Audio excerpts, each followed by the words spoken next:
Ahora sí, vamos a la palabra del Señor. A todo el mundo de pie, en reverencia a la palabra del Señor. Te voy a invitar a que abras tu Biblia en el libro de Hechos. El libro de Hechos, capítulo 2. Libro de Hechos, capítulo 2. Vamos a concentrarnos en los versículos del 36 hasta el 41. Pero vamos a mencionar mucho de lo que pasa en todo este capítulo, recordando que en nuestra iglesia predicamos expositivamente. Queremos no solamente presentar el texto, sino el contexto. Así que para comenzar vamos a leer los primeros dos versos de ese pasaje del capítulo 2, los versos del 36 y 37 para que nos sirvan de fundamento. Hechos capítulo 2, versículos 36 y 37. ¿Lo tenemos, mis hermanos? Ok. Dice así la palabra del Señor. Pedro está predicando y dice: sepa pues con certeza toda la casa de Israel que a este Jesús a quien ustedes crucificaron, Dios lo ha hecho Señor y Cristo. Al oír esto, conmovidos profundamente, dijeron a Pedro y a los demás apóstoles: hermanos, ¿qué haremos? Qué excelente pregunta. Acompáñame en oración dando gracias al Señor por su palabra. Señor eterno, yo te ruego en el nombre de Cristo que en esta mañana, a través de tu Espíritu Santo, tú hables a nuestras vidas. Señor, que tú confrontes nuestros miedos, nuestros conceptos equivocados. Que tú, Señor, nos confrontes a tu verdad, la verdad de tu palabra. Pero más aún, Señor, yo te ruego en el nombre de Cristo que tú encuentres en tu iglesia, aquí en esta congregación, hermanos, hermanas, dispuestos a escuchar tu palabra, así que conmovidos por tu Espíritu Santo, respondan a la verdad del Evangelio. Al final del día, Señor, esta es tu palabra, no es mi palabra, es tu palabra, y así queremos proclamarla. Por eso pedimos tu dirección en el nombre de Cristo Jesús. Y el pueblo de Dios dice: amén y amén. Gracias. Puedes tomar asiento. Hoy vamos a comenzar una serie de mensajes que nos deben llevar a través de este verano. Los jóvenes de mi equipo ministerial han decidido, y esta es una oportunidad que yo le doy a los muchachos, de escoger el tema que vamos a predicar durante el verano. Y ellos hacen una gran labor. Y ellos me dieron el tema de la identidad. Ahora, este tema de la identidad que nos va a llevar durante este tiempo de verano, lo vamos a ver dentro de tres agencias que son importantes. Yo digo agencias, pero realmente son grupos creados por Dios que tienen injerencia directa con tu caminar diario y con mi caminar diario. Y vamos a estar hablando en primer lugar de la iglesia, y vamos a hablar también de la familia, y vamos a hablar del hombre o del individuo. Por supuesto, en esta lista podríamos incluir otros grupos como podría ser Israel, los animales, la fauna, la flora, pero nos vamos a concentrar en estos tres grupos: la iglesia, la familia y el hombre. Y en este primer mes, en el mes de julio, nos vamos a concentrar específicamente en la identidad de la iglesia. ¿Y por qué la identidad de la iglesia? Porque yo tengo la impresión, y quizás estoy equivocado, yo oro al Señor estar equivocado, quisiera estar equivocado, pero la verdad es que mi impresión es que muchas personas dentro de las diferentes congregaciones tienen una idea equivocada acerca de lo que es la iglesia. Y por lo tanto no aprecian esto que Dios le ha dado al hombre, esta oportunidad de encontrar el propósito de Dios. Porque yo creo, yo no sé si tú lo crees, pero yo creo que el hombre ha sido creado para cumplir el propósito de Dios. ¿Tú lo crees? Y lamentablemente no podemos cumplir el propósito de Dios cuando nos alejamos de estos grupos que Dios ha creado para que nosotros sirvamos, funcionemos y le sirvamos a Él. Y uno de estos grupos, lamentablemente, donde más hay confusión es en el tema de la iglesia. Es mi oración al Señor, y yo te voy a ser honesto, es mi oración al Señor que este tiempo le sirva tanto a los miembros de nuestra congregación como a las personas que nos llevan visitando por algún tiempo, a las personas que de alguna forma, manera van a mirar los videos de las predicaciones, a entender lo que es, no es lo que es la iglesia, vamos a decirlo mejor. ¿Quién es la iglesia? Porque la iglesia no son las cuatro paredes, esto es el templo. Este es el lugar que hemos santificado, escogido, separado para que nos sirva de lugar de reunión a la iglesia. Esto que estamos celebrando no, escúchame, no es la iglesia. Y déjame explicarte lo que quiero decir. El culto el domingo en la mañana, eso no es la iglesia, eso es un culto de adoración. Pero la iglesia es el grupo de personas, tú y yo, que hemos venido aquí a reunirnos para adorar el nombre de Cristo Jesús, porque hemos venido a adorar el nombre de Cristo Jesús. Y cuando tú y yo hemos entendido el evangelio, y cuando tú y yo hemos entendido que hemos recibido la gracia de Dios, cuando tú y yo hemos entendido que como pecadores estábamos perdidos, íbamos a una eternidad completamente alejados de Dios, y nos dimos cuenta de esa condición, de ese pecado. Pero también entendimos que Dios nos dio una oportunidad hermosa, maravillosa. Le llamamos a esto la gracia divina, la gracia de Dios. Y nos agarramos de la gracia de Dios. Y en lugar de confiar en nuestras fuerzas, en nuestras opciones, confiamos total y absolutamente en Cristo Jesús por la fe. Entonces nos convertimos en miembros de la iglesia de Dios. Déjame decirte, la iglesia de Dios es mucho más que ser bautista. Y yo estoy orgulloso de ser bautista, pero es mucho más que eso. La iglesia de Dios es mucho más que tener un pastor hermoso, y tenemos un pastor hermoso. ¿Alguien que diga amén? ¿Por qué Jesús es el único que contesta amén? Yo me estoy preocupando por eso, ¿sabes, Jesús? No es Mirta la que conteste, Jesús el que contesta. Eso me preocupa. La iglesia, escúchame, la iglesia es mucho más que un pastor o que unos líderes, aunque eso es importante. La iglesia es mucho más que un culto en la mañana, y es necesario e importante reunirnos, lo vimos la semana pasada. El problema es que muy pocas veces hay personas en la iglesia que han entendido completamente a cabalidad el significado de la identidad de la iglesia. Vamos a ser honestos, muchos de nosotros llegamos aquí no para que el Señor nos salvara, sino para que salvara a nuestras esposas o a nuestros esposos. Porque el problema no somos nosotros, o salvar a nuestros hijos, o salvar a nuestros matrimonios. Y déjame decirte, la iglesia no se trata de salvar las cosas periferiales, las cosas que están alrededor. La iglesia es el cuerpo de creyentes, déjame repetir esa palabra, creyentes en Cristo Jesús por la fe, para que salvara nuestras almas para siempre. Y no todo el mundo ha entendido lo que es la iglesia. Así que en esta mañana vamos utilizando este pasaje de Hechos capítulo 2, es una historia. Déjame repetir esto, es una historia para los teólogos.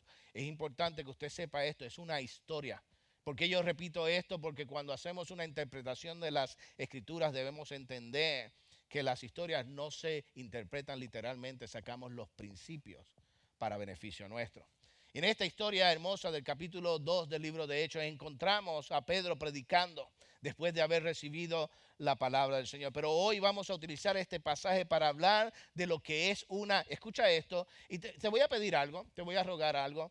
Si es posible, comienza a tomar notas del mensaje. Me encantaría que la iglesia comenzara a tomar notas, a escribir, porque en primer lugar te sirve para recordar y en segundo lugar te sirve para repasar. Si no puedes escribir hoy, por lo menos subraya algunos pasajes que vamos a estar leyendo. Pero hoy quiero hablar de esta palabra, lo que es una iglesia sana. Escucha esta palabra, la digo intencionalmente, una iglesia sana. Nota que uso la palabra sana porque hay muchas iglesias diferentes en todos los lugares y lamentablemente, tengo que ser honesto, no puedo esconder la verdad, lamentablemente hay muchas iglesias que no representan la definición correcta de una iglesia sana y tampoco tienen las características de una iglesia sana. Pero también tengo que ser honesto, mira que no dije una iglesia perfecta. Por favor, nota que dije una iglesia sana y no una iglesia perfecta, porque la iglesia La iglesia de Cristo Jesús está compuesta de hombres y mujeres imperfectos. Mira alrededor tuyo, mira hacia el lado tuyo, mira a la persona que está al lado tuyo y al otro lado, y mira a la persona que está detrás de ti. Por favor, mírala, mírala, mírala. Ahora todo el mundo mire a George. George está en la esquina, mira a George. Dime si no somos una iglesia imperfecta. Yo te amo, George. Yo sé que tú vas a tener revancha dentro de un rato. Ahora, escucha esto. No dije que somos una iglesia perfecta, porque de pie a cabeza contamos con personas que han sido redimidas de su pecado. Es decir, somos pecadores redimidos por la gracia de Cristo. Pero queremos ser una iglesia sana, una iglesia que practica, que tiene características que honran y glorifican al Dios que ha creado la iglesia para su gloria y su honra. Entonces hoy vamos a ver las características de esta iglesia sana. Y ve conmigo al pasaje de Hechos capítulo 2 y déjame darte el trasfondo de lo que está pasando. La iglesia va a ser fundada dentro de unos minutos. Está a punto, la iglesia visible, la iglesia local va a ser fundada después de esta predicación. Por supuesto, la iglesia está en la mente de Cristo, en la mente de Dios por siglos. Ha estado allí porque desde la eternidad ya Dios había formado la iglesia, había planificado la iglesia. Pero ahora, en el capítulo 2 del libro de Hechos, encontramos en esos primeros versos, los puedes buscar en tu casa luego y estudiarlos. Vas a encontrar que Dios cumple la promesa que le había hecho a sus discípulos. En el libro de Juan, el Evangelio según San Juan, capítulo 14, encontramos a Jesús hablando horas antes de ser crucificado. Y le dice, yo no los voy a dejar solo. De hecho, yo voy a orar al Padre para que le envíe a ustedes un consolador, para que le envíe un paracleto, para que le envíe a alguien que les acompañe. Esta es la promesa que el Señor Jesús le estaba haciendo a sus discípulos cuando ellos formaran a la iglesia. Y ahora en el capítulo 2 encontramos esa promesa cumplida, porque, escúchame, cuando Dios promete, Él cumple. Y encontramos que la promesa cumplida al Espíritu Santo derramado sobre la iglesia ahora ha sido cumplido. Dios ha derramado de su Espíritu sobre aquella generación. Y déjame darte algo importante como base, como fundamento para la iglesia. Algo que para mí es de vital importancia. El Espíritu Santo es fundamento para una iglesia local. En esta iglesia creemos en la obra del Espíritu Santo de Dios. Porque a veces le tenemos miedo al Espíritu Santo. Escúchame, al Espíritu Santo no hay que tenerle miedo. Dicho sea de paso, el Espíritu Santo es parte de la divina Trinidad. Así que el Espíritu Santo fue derramada. Y dice la palabra del Señor que en ese momento, en el capítulo 2 todavía estoy, en ese momento Pedro se armó de valor, de coraje y comenzó a predicar la palabra de Dios. Y le dio al pueblo de Israel una historia increíble de cómo Dios había planificado desde el principio de las generaciones. Había planificado escoger a este pueblo no para que fueran ellos los cheches de la película, la última Coca-Cola del desierto. No, los escogió a ellos para hacer bendiciones a las naciones, porque a través de este pueblo Israel, Dios iba a traer al Salvador del mundo. Y en esa predicación, nuevamente lo puedes buscar allí en tu casa y lo puedes estudiar. Vas a encontrar que Pedro dice a este que el Señor había traído como Salvador del mundo, ustedes lo crucificaron. Ustedes lo mataron. Y aquí nos encontramos ante, nuevamente, minutos antes de terminar ese mensaje, minutos antes de que la iglesia local sea fundada. Esa es la historia que nos presenta la palabra del Señor en esta mañana. Y hay 4 cosas que yo quiero que tú aprendas, porque de estos principios nosotros podemos aprender algo de valor para ser una iglesia sana. Una iglesia sana, en primer lugar, está fundada en la soberanía de Cristo Jesús. ¿Y de dónde yo saco eso? Ve el versículo 36. Esta es la conclusión del mensaje. Estas son las últimas palabras que Pedro le está diciendo a ese pueblo, a Israel. Le dice a este pueblo, sepa pues con certeza toda la casa de Israel que a este Jesús a quien ustedes crucificaron, Dios lo ha hecho ¿qué? Señor y Cristo. Yo quiero que entiendas lo que Pedro está diciendo. Pedro le está diciendo, ustedes crucificaron al Señor y al Salvador de este mundo. El evangelio que la iglesia debe predicar, que una iglesia debe proclamar, debe incluir la salvación por gracia y la soberanía de Cristo Jesús sobre la vida. ¿Qué quiero decir con esto? La mayoría de las personas que vienen a las congregaciones han escuchado el mensaje, un mensaje increíble, un mensaje cierto, un mensaje seguro, que el Señor Jesucristo salva para siempre. ¿Sabías que el Señor salva para siempre? Y todavía desde este púlpito, mientras yo sea el pastor de esta iglesia, nosotros vamos a proclamar que en Cristo Jesús hay salvación y vida eterna. Que todavía Jesucristo ha abierto las puertas de los cielos para aquella persona, escúchame, para aquella persona que recibiendo el llamado de Dios se arrepienta de sus pecados. Todavía nosotros proclamamos que el Señor perdona para siempre. De hecho, el Señor perdona más que nosotros los seres humanos. El Señor perdona y olvida. El Señor perdona nuestra culpa. El Señor limpia nuestras conciencias. Ciertamente tenemos que llevar las consecuencias de nuestros pecados, pero aún el Señor nos da vida eterna. Y desde este púlpito vamos a predicar la gracia de Cristo Jesús. Esa es la palabra que Pedro utiliza. De hecho, Dios lo ha hecho Cristo, Salvador, Redentor, Mesías, el que había sido prometido para salvar a este mundo.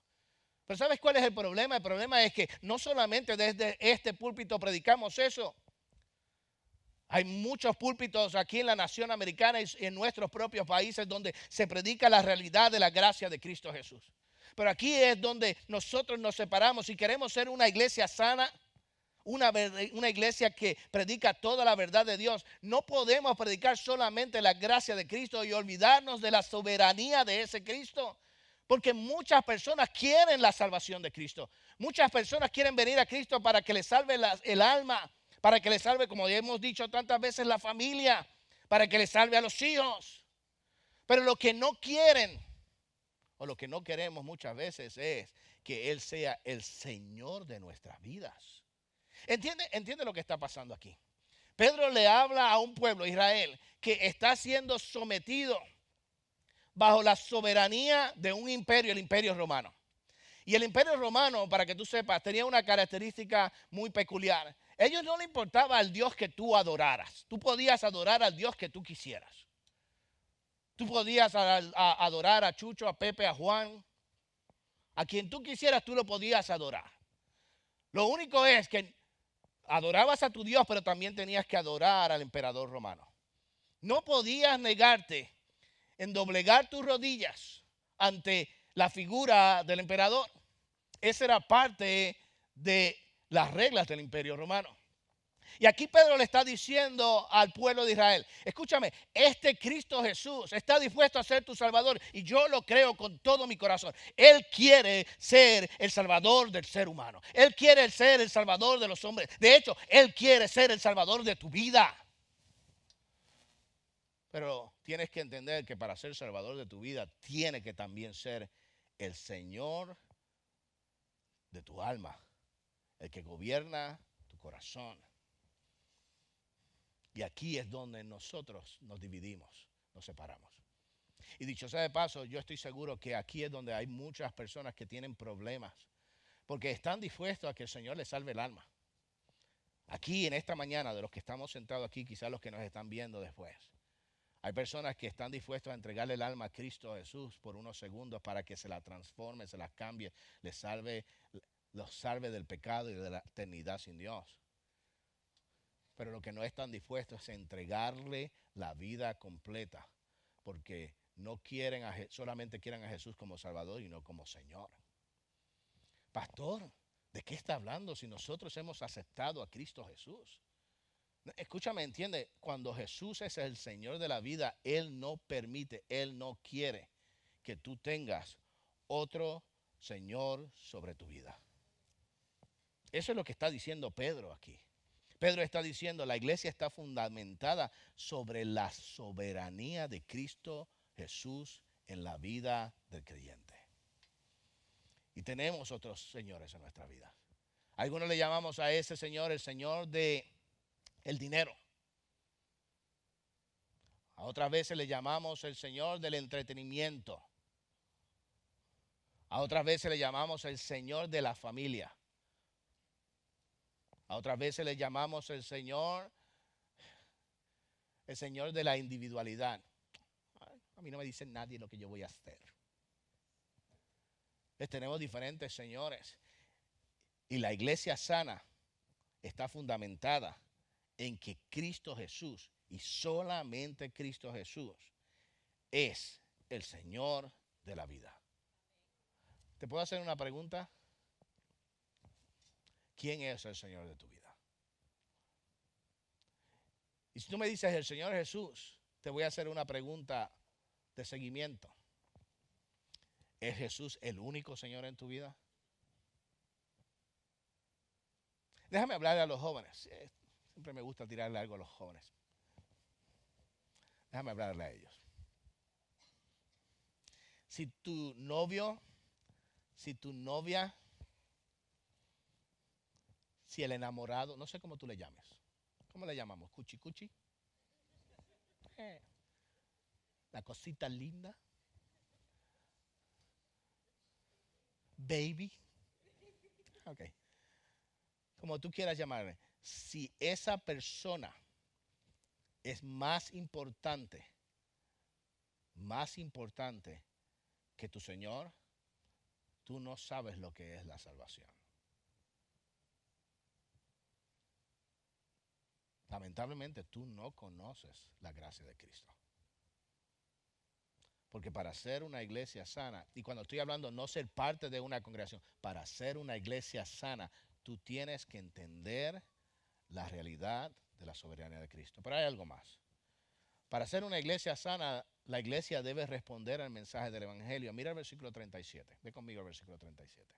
El versículo 37 ahora es la respuesta de estos hombres que escucharon el mensaje del Evangelio completo. Y mira lo que dice, al oír esto, conmovidos, escucha esta palabra y subráyala, conmovidos profundamente, le dijeron a Pedro y a los demás apóstoles, hermanos, ¿qué haremos? Nuevamente, déjame repetir, conmovidos profundamente le dijeron a Pedro y a los demás apóstoles, hermanos, ¿qué haremos? Yo quiero que nuevamente subrayes esa palabra porque cuando uno escucha el Evangelio, y déjame explicarle esto a la iglesia, el Evangelio no es algo que tú escuchaste para salvación solamente, el Evangelio de Cristo es algo que debemos aplicar a nuestras vidas todos los días, debemos aplicarlo a nuestras vidas todos los días, debemos aplicarlo a nuestras vidas todos los días. Todos los días debemos recordar que el Señor Jesucristo nos ha salvado por gracia. Que tú y yo somos objeto de la gracia de Dios. Que tú y yo somos el propósito de Dios para este mundo. Que Dios nos ha creado para su honra y su gloria. Que fuimos creados porque el Señor quiso crearnos. Y que cuando más perdidos estábamos, Él nos llamó a salvación. Debemos recordar este mensaje todos los días. Pero algo que muy pocas veces hacemos, y de hecho esto ha desaparecido de la iglesia, es el hecho de responder al Evangelio de Dios conmovido. Hemos perdido la capacidad de entender que Dios nos ha salvado por gracia y lo que esto cuenta. Esta gente escuchó el mensaje del Evangelio, escuchó que Dios los quería salvar. Y mira la palabra que utiliza. Dice que ellos estaban conmovidos profundamente. Yo no sé por qué tengo la idea de que a veces pensamos que el Evangelio ya pasó. Sí, soy salvo por gracia. Amén. ¿Y tú eres parte de la iglesia? Sí. ¿Y Cristo se salvó? Sí, sí me salvó.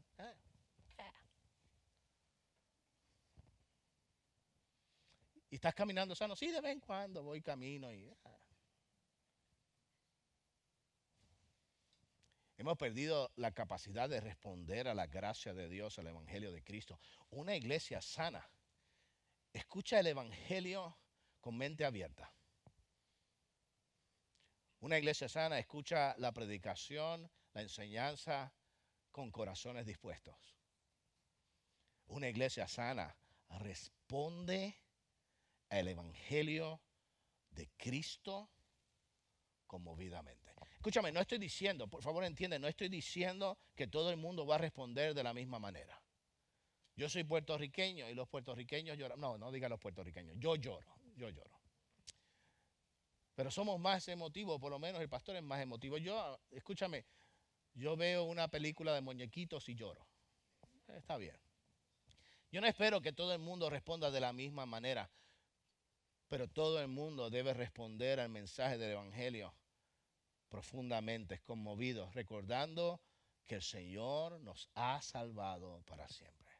Pero nota algo más, nota que la respuesta emotiva obliga a una pregunta necesaria. Mira lo que ellos preguntaron. Ellos dijeron, hermanos, ¿qué haremos? Hermanos, ¿qué haremos? Es decir, yo he entendido el evangelio, yo he entendido mi condición, he entendido que el Señor quiere salvarme. Y soy honesto, yo quiero saber más. Yo necesito saber más.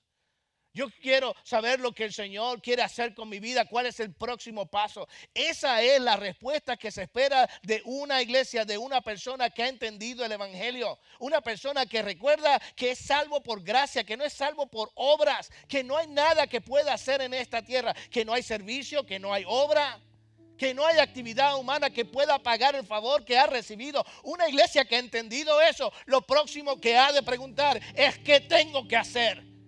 ¿Cuál es qué es lo que debo hacer para que el Señor reciba la gloria y la honra? Pero estamos tan acostumbrados a recibir el aplauso de la gente, a que la gente venga y nos dé una palmadita, a que la gente nos levante. Y está bien, todo eso está bien, debemos hacerlo los unos por los otros. Pero cuando se trata del evangelio, la respuesta que se espera del creyente es: Señor, ¿qué debo hacer? ¿Qué quieres para mi vida? ¿Cómo puedo glorificarte? Yo creo que hemos perdido esa capacidad de hacer la pregunta. Escúchame, esa pregunta, cuando tú notas la pregunta, por favor, míralo, dice, ¿qué haremos? Habla de la actitud correcta de estas personas. Ellos no estaban debatiendo la teología, el conocimiento. No estaban tratando de contrarrestar lo que Pedro estaba diciendo. La actitud de estas personas era una actitud de humildad, no era una actitud arrogante. Ellos le estaban diciendo, el evangelio lo entiendo, pero yo necesito saber qué es lo próximo que yo debo hacer porque yo voy a responder. Te voy a decir algo, yo creo con todo mi corazón que antes de que esta persona hiciera la pregunta, ya el Señor lo había salvado. Ya el Señor había obrado en su corazón, había cambiado su corazón para siempre. Ya esta persona lo que necesitaba es saber qué es lo próximo que debía hacer. Y si vamos a hacer una iglesia sana, tenemos que continuamente responder al evangelio. Ser conmovido por la gracia de Dios. Ser conmovido por lo que éramos. Ser conmovido por lo que Dios ha hecho, está haciendo y seguirá haciendo. Pero ¿sabes qué? Nuevamente,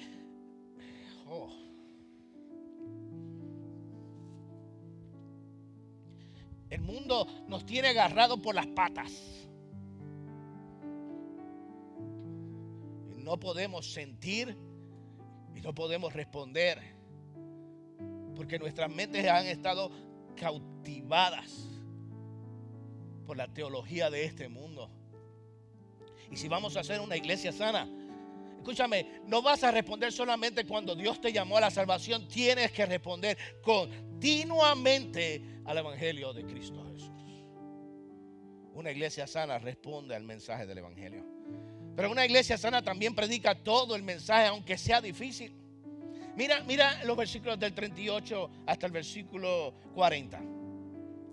Versículo 38, mira lo que dice. Entonces Pedro le dijo, esta es la respuesta de Pedro: Arrepiéntanse y sean bautizados cada uno de ustedes en el nombre de Jesucristo para perdón de sus pecados y recibirán el don del Espíritu Santo. Porque la promesa es para ustedes y para sus hijos y para todos los que están lejos, para tantos como el Señor nuestro Dios llame.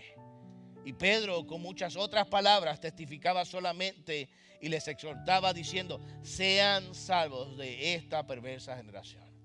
Mira la respuesta de Pedro. Cuando esta gente, conmovida por el mensaje de la gracia de Cristo, respondieron a este mensaje, porque ya el Señor había comenzado este propósito en sus vidas.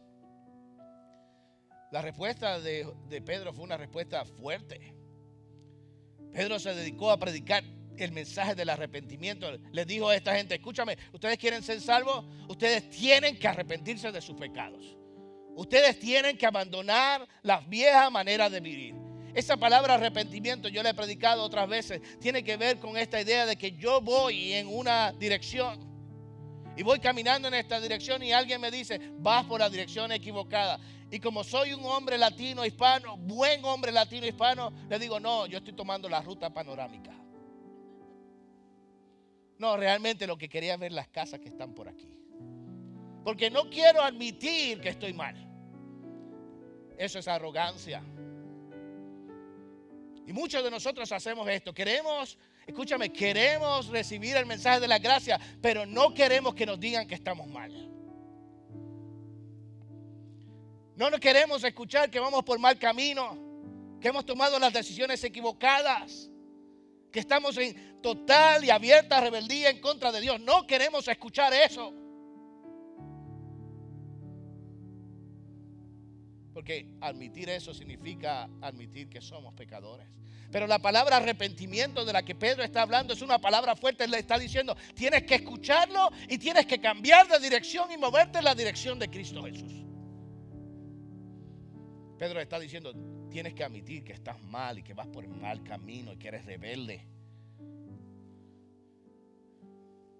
No es un mensaje bonito, pero es un mensaje completo. Y Pedro está diciendo: si vamos a fundar una iglesia, vamos a predicar todo el mensaje. Y nota que no solamente predica del arrepentimiento, Pedro predica de la elección. Mira el versículo 39. El versículo 39 dice: porque la promesa es para ustedes y para sus hijos y para todos los que están lejos. Para tanto, es decir, esto es a todos los que el Señor decida llamar. Lo que Pedro está diciendo es: escúchame, tú no te puedes salvar. Tú no escoges salvarte. Porque si fuera por ti, por mí, todos nosotros nos alejaríamos absolutamente de Dios. La Biblia en Romanos nos dice que no hay justo ni a uno, no hay quien entienda, no hay quien haga lo bueno, no hay quien busque a Dios. Y Pedro está diciendo: escúchame, es Dios el que te llama. Ese es Dios el que te quiere aquí. Y quizás tú estás aquí pensando que has venido por casualidad, o has venido por tradición, o has venido por costumbre. Quizás tú estás aquí en esta mañana, has venido porque alguien te estuvo molestando y molestando para que vinieras, y tú estás diciendo: bueno, déjame ir porque si no, no me vas a dejar tranquilo.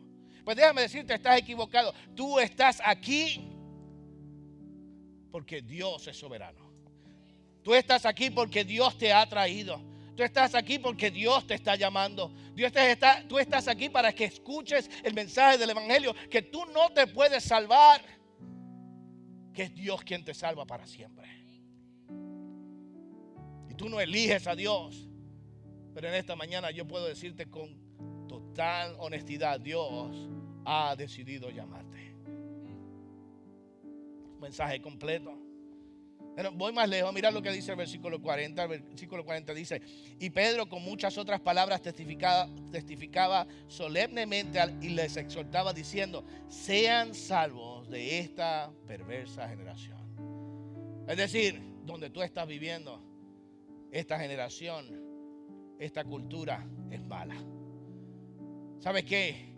No sé por qué nosotros hemos cedido al mensaje del evangelio y lo hemos atemporizado, lo hemos adaptado a esta cultura. Déjame decirte, el mensaje del evangelio y una iglesia sana predica todo el mensaje, aunque sea difícil, aunque la gente no lo quiera escuchar, aunque le chillen los oídos.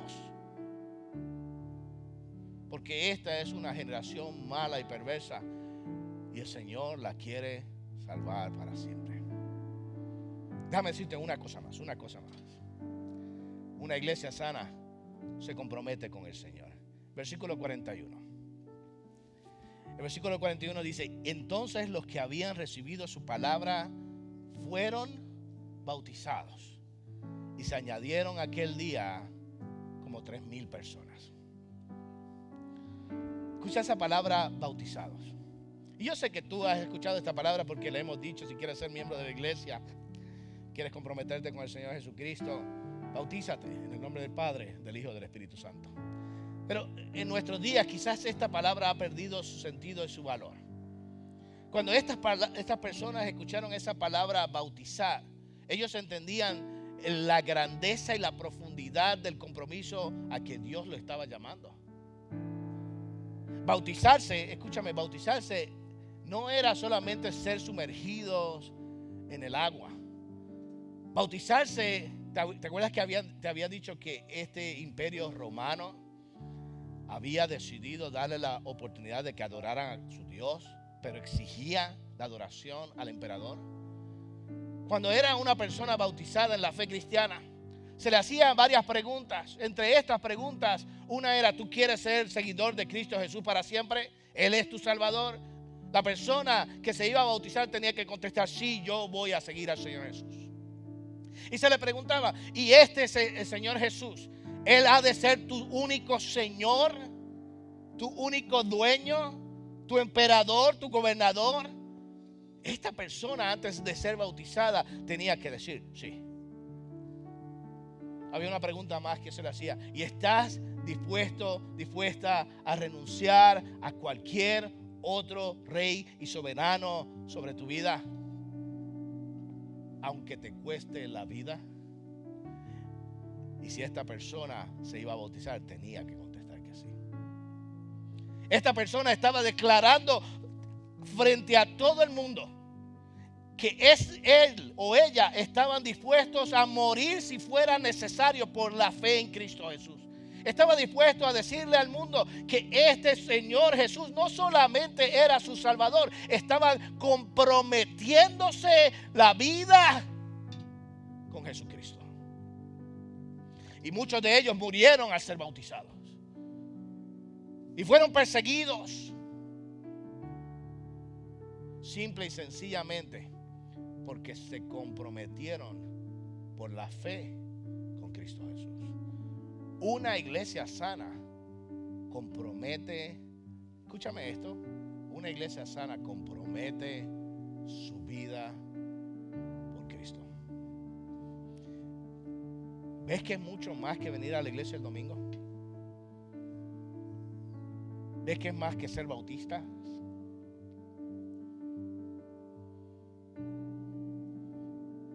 ¿Sabes? Mi gran preocupación es que, siempre la ha sido, es que estemos tan cerca de la gloria, porque hemos escuchado el evangelio una y otra vez, y a la misma vez nos quedemos cortos por no entender la gracia de Dios.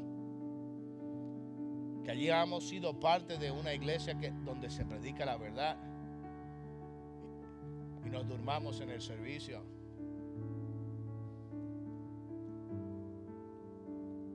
Y lo dejemos pasar por algo sin importancia. Una iglesia sana, y no estoy hablando de solamente los líderes, una iglesia sana se compromete con el evangelio, con la gracia y con Cristo Jesús. ¿Te puedo hacer una pregunta para terminar? No voy a preguntar si perteneces a una iglesia sana, eso sería fácil, ¿verdad? Te voy a preguntar si eres una iglesia sana. Ponte de pie y acompáñame en oración. Dios eterno, Dios bueno, te alabamos y honramos tu nombre y te damos las gracias por Jesús. Gracias por la vida eterna y gracias por la oportunidad maravillosa de poder exponer tu palabra. Espíritu Santo de Dios, obra en los corazones. Espíritu Santo de Dios, habla a las vidas. Esta es mi oración. En el nombre de Cristo Jesús. Amén y amén. Hay gente que asiste al culto dominical y hay personas que son parte integral de la iglesia de Cristo. Hay personas que son parte de un grupo por conveniencia y solo cuando no es inconveniente. Pero hay personas que se han comprometido con el Rey soberano porque Cristo es el centro de sus vidas. Hay personas que necesitan escuchar que Dios llama a los hombres a ser parte de una iglesia en lugar de solamente visitarla. Y en esta mañana yo quiero que escuches mi voz. Yo quiero que me entiendas. Muchos de nosotros necesitamos arreglar nuestras vidas con el Señor, comprometernos con el Señor. Muchos de nosotros debemos entender que si somos parte de la iglesia, que si somos la iglesia de Cristo, hay cosas que debemos hacer para su honra y su gloria. Piensa en esto mientras cantamos esta canción.